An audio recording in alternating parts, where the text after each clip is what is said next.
അടുത്ത ഒരു സെഷനിൽ എൻസൈം ആൻഡ് കോഎൻസൈംസ് എന്ന് പറയുന്ന ചാപ്റ്ററിൽ നമ്മൾ പഠിക്കുന്നത് അലോസ്റ്റീരിക് എൻസൈംസിനെ കുറിച്ചാണ്. നമ്മൾ 3 ടൈപ്പ് ഓഫ് എൻസൈംസിനെ കുറിച്ച് ഇവിടെ മെൻഷൻ ചെയ്യും. അപ്പോൾ ഈ വീഡിയോയിൽ അലോസ്റ്റീരിക് എൻസൈംസ്, നെക്സ്റ്റ് വീഡിയോയിൽ ഐസോസൈമും റൈബോസൈമും വരും. ഓക്കെ, അപ്പോൾ അതിനുശേഷമായിരിക്കും നമ്മൾ എൻസൈം ഇൻഹിബിഷനെ കുറിച്ച് സംസാരിക്കുക. എന്ന് വെച്ച് കഴിഞ്ഞാൽ ഈ എൻസൈമിന്റെ ഒരു സ്ട്രക്ചറൽ ലെവൽ കംപ്ലീറ്റ് ആയിട്ട് മനസ്സിലാക്കിയതിന് ശേഷം എൻസൈം ഇൻഹിബിഷൻ പറഞ്ഞാലാവും നിങ്ങൾക്ക് കുറച്ചും കൂടെ നന്നായിട്ട് മനസ്സിലാവുക. ഓക്കെ, അപ്പൊ നമ്മളിപ്പം ഫസ്റ്റ് പോകുന്നത് അലോസ്റ്റീരിക് എൻസൈംസിനെ കുറിച്ചാണ്. ദെൻ റൈബോസൈമും ഐസോസൈമും വരും. ഓക്കെ, അപ്പം അലോസ്റ്റീരിക് എൻസൈംസ് എന്ന് പറഞ്ഞു കഴിഞ്ഞാൽ നോർമലി ഒരു എൻസൈമിന്റെ കേസിൽ ഒരു ഇൻഹിബിറ്ററി മോളിക്യൂളിനോ അല്ലെങ്കിൽ സബ്സ്ട്രേറ്റിനോ ബൈൻഡ് ചെയ്യാൻ വേണ്ടിയിട്ട് ഒരു ആക്റ്റീവ് സൈറ്റ് ആണ് ഉണ്ടാവുക. ഓക്കെ, ഒരു സിംഗിൾ ആക്റ്റീവ് സൈറ്റ്സ് ഉണ്ടാവും. ഓക്കെ, ഇപ്പം ഇങ്ങനെ മാത്രമുള്ളതാണ് നോർമൽ എൻസൈം എന്ന് പറയുന്നത്. അതിൽ നിന്ന് വ്യത്യസ്തമായി ഒരു ഡിഫറൻറ്റ് സൈറ്റ് വേറൊരു റീജിയനിൽ, ആക്റ്റീവ് സൈറ്റ് അല്ലാതെ വേറൊരു റീജിയനിൽ ഒരു ഡിഫറൻറ്റ് സൈറ്റ്, ഇതിനെ നമ്മൾ അലോസ്റ്റീരിക് സൈറ്റ് എന്ന് വിളിക്കും. അപ്പൊ അങ്ങനെയുള്ള മോളിക്യൂളിനെയാണ് നമ്മൾ എന്ത് വിളിക്കുന്നത്? അലോസ്റ്റീരിക് എൻസൈം എന്ന് വിളിക്കുന്നത്. അപ്പം സബ്സ്ട്രേറ്റിന് ബൈൻഡ് ചെയ്യാൻ വേണ്ടിയിട്ട് ഒരു ആക്റ്റീവ് സൈറ്റ് ഉണ്ടാവും. അത് കൂടാതെ എൻസൈമിൽ വേറൊരു ബൈൻഡിങ് സൈറ്റ് ഉണ്ടാവും. അതിനെ അലോസ്റ്റീരിക് സൈറ്റ് എന്ന് വിളിക്കുന്നു. And there we can find the binding of allosteric regulators. Regulators ആണ് ബൈൻഡ് ചെയ്യുക. allosteric regulators. Allosteric regulators can be an inhibitor or it can be an activator. Activator ആവാം അല്ലെങ്കിൽ ഇൻഹിബിറ്റർ ആവാം. Activator ആവാം അല്ലെങ്കിൽ ഇൻഹിബിറ്റർ ആവാം. അപ്പം രണ്ടിൽ ഏതെങ്കിലും ഒരു റെഗുലേറ്റർ ആയിരിക്കും അവിടെ ബൈൻഡ് ചെയ്യുക. അപ്പൊ അതിനെയാണ് അലോസ്റ്റീരിക് സൈറ്റ് എന്ന് വിളിക്കുന്നതും ആ ബൈൻഡ് ചെയ്യുന്ന മോളിക്യൂളിനെ അലോസ്റ്റീരിക് റെഗുലേറ്റർ എന്നും വിളിക്കും. ക്ലിയർ ആണല്ലോ? അപ്പം അതാണ് അലോസ്റ്റീരിക് എൻസൈം എന്ന് പറയുന്നത്. അപ്പം in addition to active site there will be an allosteric site for the binding of allosteric regulators which can be an activator or inhibitor of the enzyme. അപ്പൊ ഇതാണ് അലോസ്റ്റീരിക് എൻസൈം എന്ന് പറയുന്നത്. സോ ഈ റെഗുലേറ്ററിനെ നമ്മൾ വിളിക്കുന്ന വേറൊരു പേരാണ് അലോസ്റ്റീരിക് മോഡിഫയേഴ്സ് എന്നുള്ളത്. ഓക്കെ, അലോസ്റ്റീരിക് മോഡിഫയേഴ്സ് എന്നും വിളിക്കാം. അലോസ്റ്റീരിക് മോഡിഫയേഴ്സ് എന്ന് പറയുമ്പോഴും അവിടെ ആരുണ്ട്? ആക്ടിവേറ്ററോ അല്ലെങ്കിൽ ഇൻഹിബിറ്ററോ ആവും. അപ്പം ഇതാണ് ആ മെക്കാനിസം എന്ന് പറയുന്നത്. സോ കുറച്ചുകൂടി നല്ല ഫിഗറിലേക്ക് പോവുകയാണെങ്കിൽ, ഓക്കെ, സെയിം ഫിഗർ തന്നെയാണ്, കുറച്ച് കളർഫുൾ ആയിട്ടുള്ള ഫിഗർ വെച്ചിട്ട് എക്സ്പ്ലെയിൻ ചെയ്യാന്നാണ് ഞാൻ വിചാരിച്ചത്. അതുകൊണ്ടാണ്. ഓക്കെ, നോക്കാം നിങ്ങൾ. ഇപ്പം allosteric modifiers it can be an inhibitor or it can be an activator എന്ന് പറഞ്ഞു. ഓക്കെ, എങ്ങനെയാണ് അത് ആക്ട് ചെയ്യുന്നത് നോക്കാം. ആദ്യം അലോസ്റ്റീരിക് മോഡിഫയേഴ്സ് പോയിട്ട് ഈ അലോസ്റ്റീരിക് സൈറ്റിലേക്ക് ബൈൻഡ് ചെയ്യണം.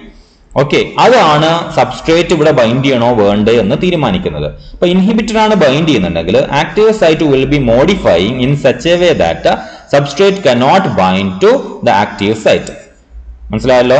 ഞാൻ പറഞ്ഞു ഈ എൻസൈംസിന് ഹൈ ഡൈനാമിക് സ്റ്റേറ്റ് ഉണ്ട്. ഫോൾഡിങ് എന്ന് പറയുന്നത് ഡൈനാമിക് ആയിട്ട് മാറിക്കൊണ്ടേയിരിക്കും എന്നുള്ളത്. അപ്പം അലോസ്റ്റീരിക് സൈറ്റിൽ പോയി ബൈൻഡ് ചെയ്യുന്ന മോഡിഫയർ മോളിക്യൂൾ അല്ലെങ്കിൽ റെഗുലേറ്റർ മോളിക്യൂൾ ഇൻഹിബിറ്റർ ആണെങ്കിൽ that will be causing changes in the activator site where the active site where the substrate cannot bind further.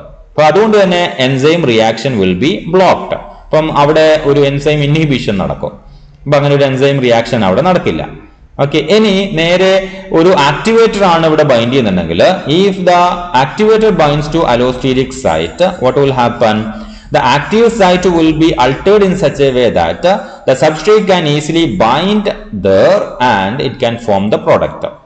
അപ്പം അങ്ങനെയാണ് ആക്ടിവേഷൻ നടക്കുന്നത്. സോ അലോസ്റ്റീരിക് റെഗുലേഷൻ എന്ന് പറയുന്നത് അതാണ്. ക്ലിയർ ആണല്ലോ? സോ അലോസ്റ്റീരിക് എൻസൈംസ് എങ്ങനെ ആക്ട് ചെയ്യുന്നു എന്നുള്ളത് ഞാൻ പറഞ്ഞു. നൗ എന്തൊക്കെയാണ് അലോസ്റ്റീരിക് എൻസൈംസിന്റെ ഫീച്ചേഴ്സ് നോക്കാം. ഒന്ന്, the allosteric modifier need not show any structural similarity with the substrate. Normally ഒരു കോമ്പറ്റീറ്റീവ് ഇൻഹിബിഷൻ ആണെങ്കിൽ ആക്റ്റീവ് സൈറ്റിലേക്ക് സബ്സ്ട്രേറ്റും കോമ്പറ്റീറ്ററും ഒരുപോലെ ബൈൻഡ് ചെയ്യാണ് ചെയ്യുക. So it will have A similar structure. പക്ഷെ ഇതിന്റെ സമയത്ത് റെഗുലേഷൻ എന്ന് പറയുന്നത് എങ്ങനെയാണ്? റെഗുലേറ്റർ മോളിക്യൂൾ ബൈൻഡ് ചെയ്യുന്നത് അലോസ്റ്റീരിക് സൈറ്റിലായതുകൊണ്ട് തന്നെ സബ്സ്ട്രേറ്റുമായിട്ട് സ്ട്രക്ചറൽ സിമിലാരിറ്റി യാതൊരു ആവശ്യവുമില്ല. ക്ലിയർ ആണല്ലോ? നൗ സെക്കൻഡ് പ്രോപ്പർട്ടി എന്ന് പറയുന്നത് most allosteric enzymes have a quaternary structure and consist of different sub units.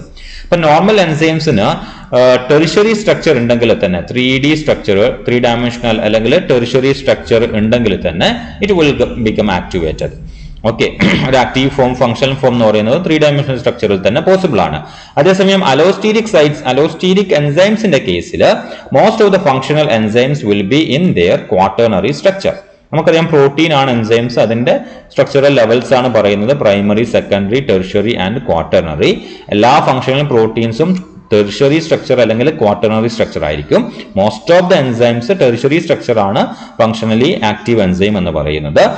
അലോസ്റ്റെരിക് എൻസൈംസിന്റെ കേസിൽ it has to be in quaternary structure in order to perform its function.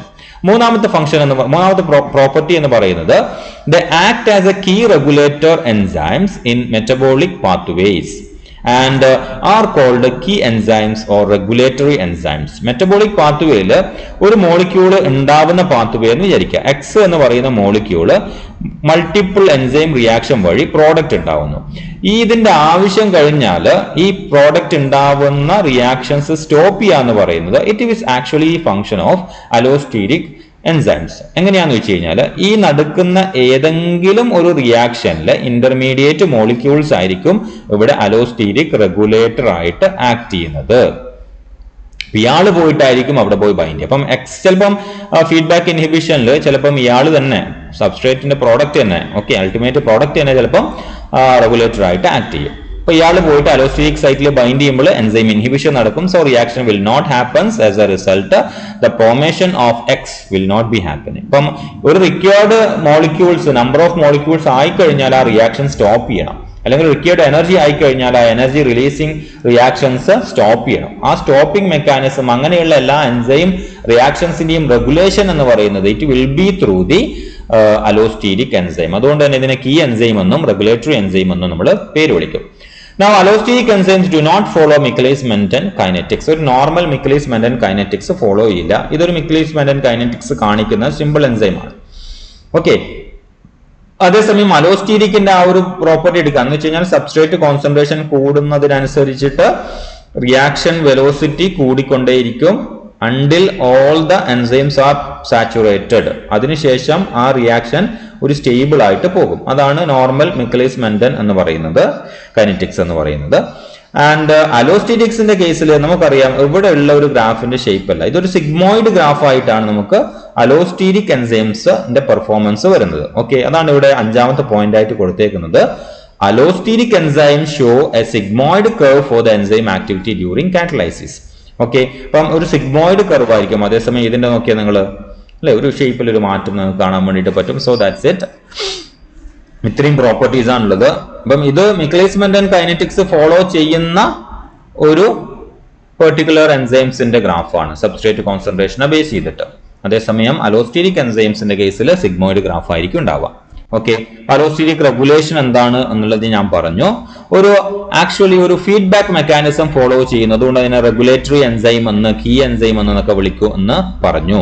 Okay, main ആയിട്ട് നമുക്ക് രണ്ട് feedback ഉണ്ടാവുക. ഒന്ന് negative ഫീഡ്ബാക്കും രണ്ട് പോസിറ്റീവ് ഫീഡ്ബാക്കും. ഞാൻ നേരത്തെ പറഞ്ഞതുപോലെ ഒരു പോസിറ്റീവ് ഫീഡ്ബാക്ക് എന്ന് പറയുന്നത് ഈ പറയുന്ന റെഗുലേറ്റർ മോളിക്യൂൾ, അലോസ്റ്റെരിക് മോഡിഫയേഴ്സ് അല്ലെങ്കിൽ അലോസ്റ്റെരിക് റെഗുലേറ്റേഴ്സ് എന്ന് പറയുന്ന മോളിക്യൂള് ആക്ടിവേറ്റർ ആയിട്ട് ആക്ട് ചെയ്യുന്നുണ്ടെങ്കിൽ അതിനെയാണ് പോസിറ്റീവ് ഫീഡ്ബാക്ക് എന്ന് പറയുന്നത്. അലോസ്റ്റെരിക് മോഡിഫയേഴ്സ് ഇൻഹിബിറ്റർ ആയിട്ടാണ് ആക്ട് ചെയ്യുന്നുണ്ടെങ്കിൽ അതിനെയാണ് നമ്മൾ നെഗറ്റീവ് ഫീഡ്ബാക്ക് മെക്കാനിസം എന്ന് പറയുന്നത്. ഇപ്പൊ നേരത്തെ പറഞ്ഞതുപോലെ ഒരു മോളിക്യൂളിന്റെ സിന്തസിസിൽ ഇനഫ് മോളിക്യൂൾസ് സിന്തസൈസ് ചെയ്യപ്പെട്ട് കഴിഞ്ഞാൽ ആ ഒരു പാത്വേ ബ്ലോക്ക് ചെയ്യണം. അവിടെ എന്ത് മെക്കാനിസം ആണ് ഉപയോഗിക്കുക? നെഗറ്റീവ് ഫീഡ്ബാക്ക് മെക്കാനിസം ആണ് ഉപയോഗിക്കുക.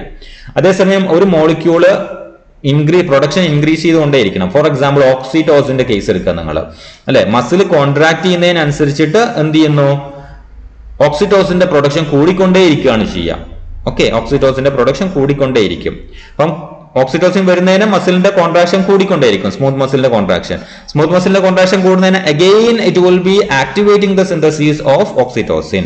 അങ്ങനെയാണ് നമ്മൾ കുഞ്ഞ് പ്രസവിക്കുന്നത് എന്നൊക്കെ നിങ്ങൾക്ക് അറിയാം അല്ലെ, സ്മൂത്ത് മസിൽ കോൺട്രാക്ട് ചെയ്തിട്ട് ആണ്.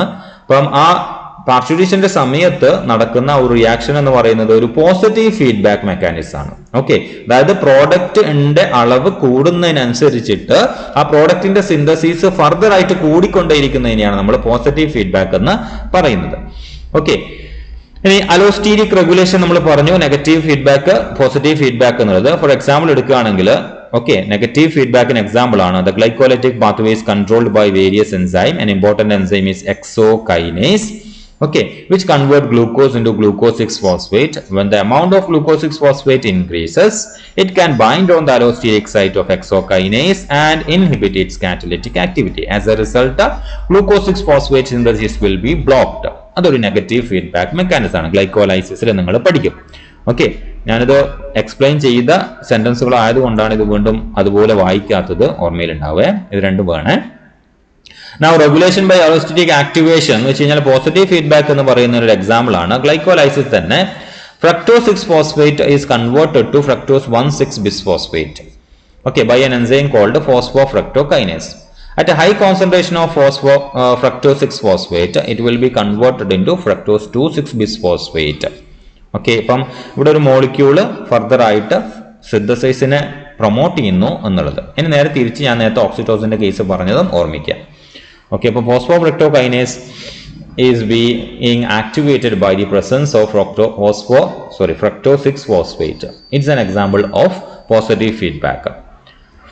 ഒരു ഫീഡ്ബാക്ക് ആയിട്ട് എക്സാക്റ്റ് ആയിട്ട് പറയില്ല, പോസിറ്റീവ് റെഗുലേഷൻ ആയിട്ട് നമുക്ക് പറയാം. ഫീഡ്ബാക്ക് എന്ന് പറയുന്നത് അവസാനത്തെ സ്റ്റെപ്പിൽ നിന്ന് മുകളിലേക്ക് കയറി വരുമ്പോഴാണ് ഫീഡ്ബാക്ക് വരുന്നത്. ഫോർ എക്സാമ്പിൾ ഈ ഓക്സിറ്റോസിന്റെ കേസ് പറഞ്ഞത് ഓർമ്മിക്കാം. ഇനി നിങ്ങൾക്ക് രണ്ട് മോഡൽസ് ഉണ്ട് അലോസ്റ്റീരിക് റെഗുലേഷനിൽ. ഓക്കെ, സിമെട്രി മോഡലും അതുപോലെ തന്നെ സിമ്പിൾ സീക്വൻഷ്യൽ മോഡലും. ഞാനത് ജസ്റ്റ് പറഞ്ഞ് ഇത് പോവാണ്, സ്ലൈഡ് കാണിച്ചു പോവാണ്. കാരണം ആസ് പെർ ദ സിലബസ് നിങ്ങൾക്കത് റിക്വയറിംഗ് അല്ല. ഇനി വേറെ യൂണിവേഴ്സിറ്റിയിലുള്ള കുട്ടികൾ ഇത് കാണുന്നുണ്ടെങ്കിൽ അവർക്ക് റിക്വയറിംഗ് ആയി വേണമെങ്കിൽ അത് പഠിക്കാന്നേ ഉള്ളൂ. അപ്പം കാലിക്കറ്റ് യൂണിവേഴ്സിറ്റിയിലെ ആൾക്കാർ no need to study the model of allosteric regulation. കാരണം നിങ്ങളുടെ സിലബസിൽ വളരെ ചെറിയ കണ്ടന്റ് മെൻഷൻ അലോസ്റ്റീരിക് എൻസൈം എന്ന് മാത്രമേ പറയുന്നുള്ളൂ. അതുകൊണ്ട് അത്രയും പഠിച്ചാൽ മതി. Anyway just I am just passing the slides. ഇത് ആവശ്യമുള്ളവരൊന്ന് മെൻഷൻ ചെയ്താൽ നോട്ട് ചെയ്താൽ മതി. Okay, so that's it. We will be discussing the next one, ribozyme, in the next video, then isozyme, and after that we will be discussing the enzyme inhibition. Okay, that's it.